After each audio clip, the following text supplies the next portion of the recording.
Hi, and welcome to this edition of BCPS News. I'm Mary Beth Marsden. On today's show, we'll check out the robotics craze, a cross-generational reading program, and technology at its finest. All this and more, but first let's check out what's trending.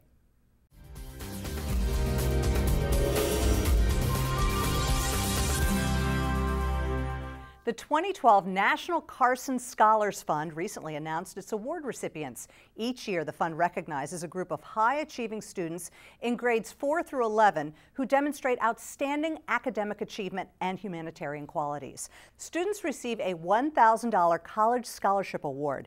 This year, 11 BCPS students were first-time scholar winners, along with 51 other BCPS students who have renewed their Carson Scholar status. These previous winners have maintained high academic standards and a strong commitment to their communities. Patapsco High School and the Center for the Arts just announced the release of the first mobile app created for the school by the students. The app is called PHS Connect and is now available in the iTunes App Store for download to iPhones, iPods, and iPads. The program was created by the Applied Club, an after-school group started by alumni Sean and Stephanie Grimes, owners of Campfire App Development. The PHS Connect includes many features relevant to the students and their daily lives within the school community. Plans for a second app are in the works, featuring Patapsco games. More than 120 BCPS students have earned the highest achievements offered by the National 2012 Scholastic Art and Writing Awards organization, the most students of any school system in Maryland. As one of the most prestigious awards presented to talented secondary school writers and artists, 21 Gold Key winners, Scholastic's highest category award, were achieved by students from the George Washington Carver Center for Arts and Technology. Congratulations. Stay with us, there's much more to come. When I was younger, I didn't want to admit I had a serious disease. Because of my diabetes, I lost the sight in my left eye. Misconceptions continue to surround this monster public health issue. But the simple truth is, diabetes can often be prevented and complications avoided. You're not alone. Understand the realities of diabetes and know that you can manage it and lead a full, active life.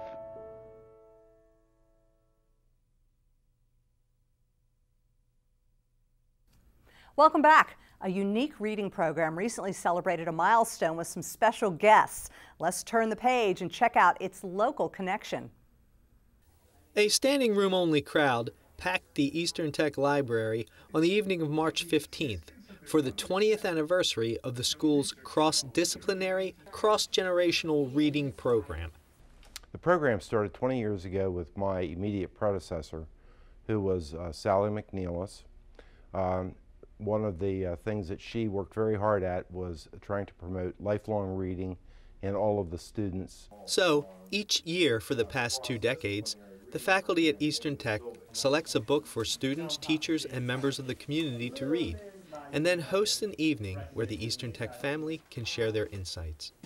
I think the program really opens opportunities for people of all genders, of all ages, of all viewpoints to come together for one night and to really discuss their opinions and viewpoints on a topic.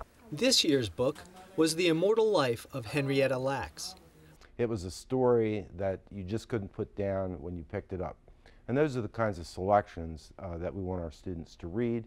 The book was further brought to life by guest speakers Courtney Speed, who is featured in the book, Henrietta's grandson David, and a visit from her son, Sonny. Most of the time, you do not get to meet the people that are associated with the person who's the subject of the book, but here we got to meet her grandson as well as the grandchildren, and that basically made it feel more like a real story.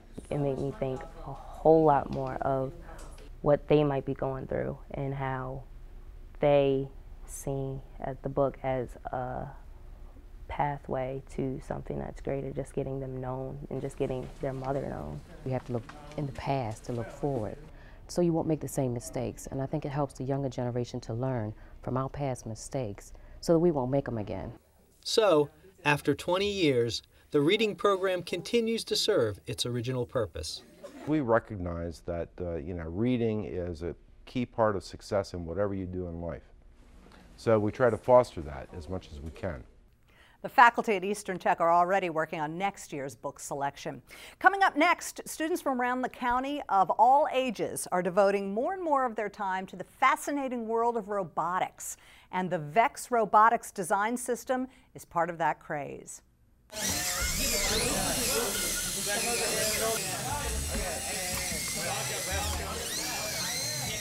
Robotics is fast becoming one of the more popular pastimes of elementary, middle, and high school students these days.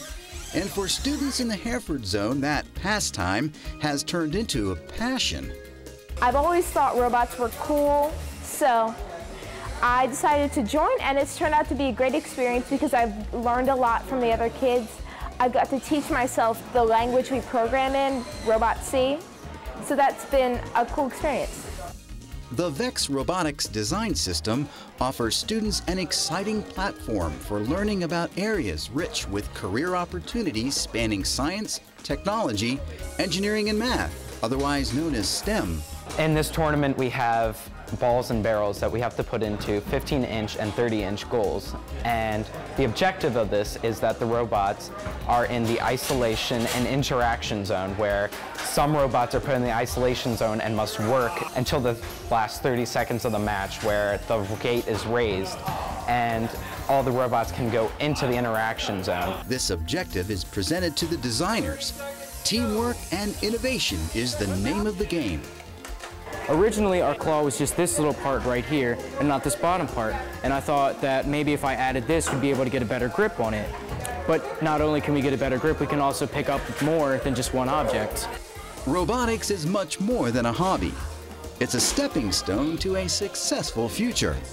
It gives you a lot of experience with not just being an engineer, not just that experience, but experience with teamwork and having a lot of fun out on the field playing the game. And I'm planning on doing this as a career when I'm older. It's got some good applications with colleges, obviously. That's definitely something I'm going to be putting on my college application as president of Robotics Club. That's BCPS brainpower at its best. For more information on the VEX Robotics design system and to follow the results of BCPS teams in the upcoming world competition, go to vexrobotics.com. Now let's turn our attention to the Cromwell Valley Elementary School kids doing some Skyping around America in celebration of Dr. Seuss's birthday and the annual countywide competition of the 24 Math Challenge, as we check out what's going on around the county.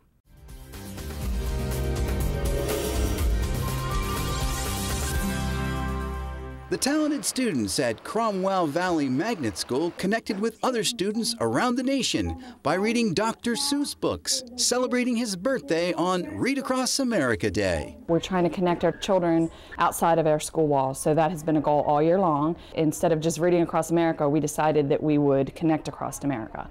So we are using Skype and Safari Live to connect with classrooms all over the United States. The most popular book, we'd have to say, was The Lorax on that special day. It's a very fitting topic for our times. It's all about ecology. It's all about respecting the universe, the planet, the resources that we have. With Skype calling technology, the students were able to communicate with other school systems by reading each other pages from Dr. Seuss and from other subjects. I think that they love reading, which is part of what we're trying to instill is the love of reading. They just like to know that there's a world out there and that they're connecting with it. Whether you read Mother Goose or Dr. Seuss, it's important to see the need to read in order to succeed.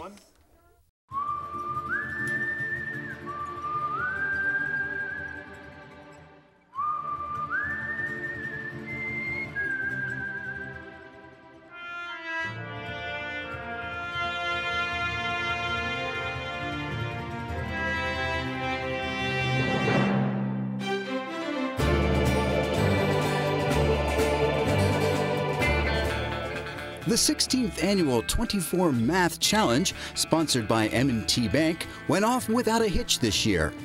Competitors from elementary school and middle school competed for top prizes. For most of the students, it's all about preparation. My mom bought me my own cards, and I joined the math club at school, and I practice the cards every Tuesday there at school, and I practice at home. This year's 24 Math Challenge involved skills. It was just so heartwarming to see so many of our young people becoming more and more engaged in the science of mathematics. Did you know?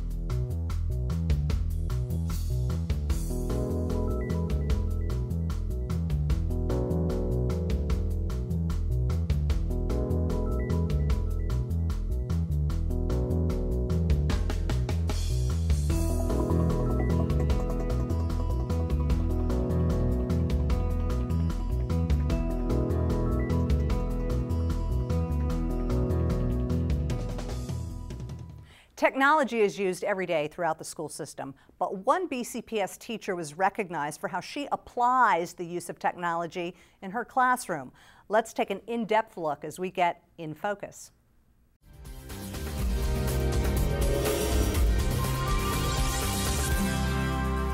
Mixed numbers, what do you need to convert them to when you multiply? Josh, improper fraction, very good. Today's classroom has so many instructional tools for teachers and students to use. Which is 6 plus 1, which is 7. This is what they're accustomed to. Someone I haven't heard from here.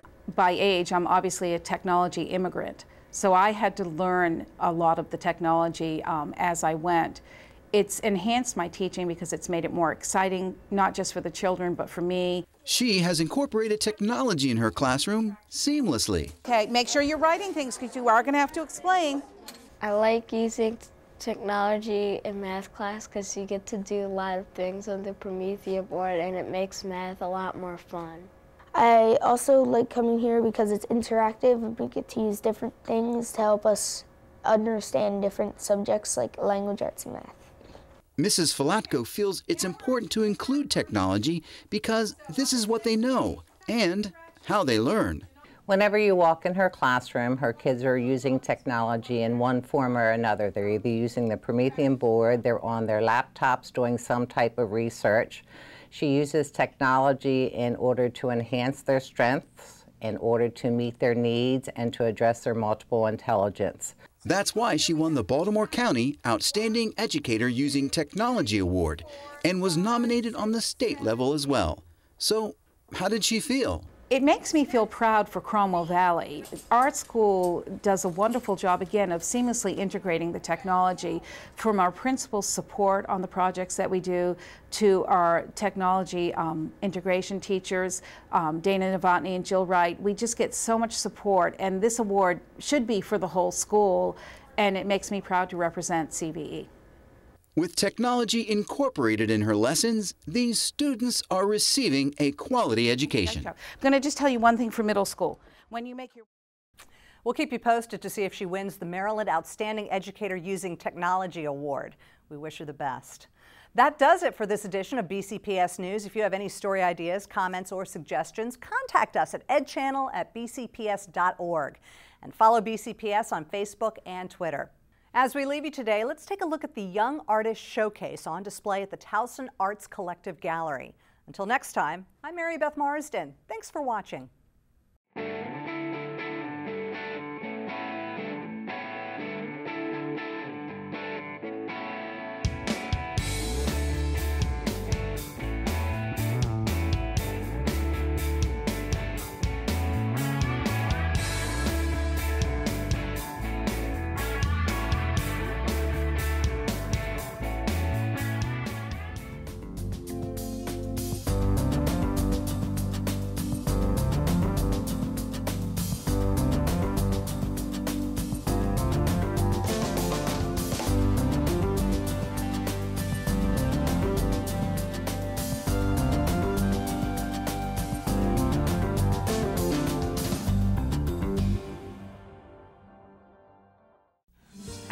It's all on my shoulders. How am I going to take care of my parents if they develop an eye disease like glaucoma? Glaucoma is the leading cause of blindness in African Americans and Hispanics in the United States. And what about my kids? Will they inherit it? Not to mention my risk factor. I'm really concerned and I need some answers. Call 1-800-437-2423 or go to ahaf.org for answers, including a free brochure on glaucoma.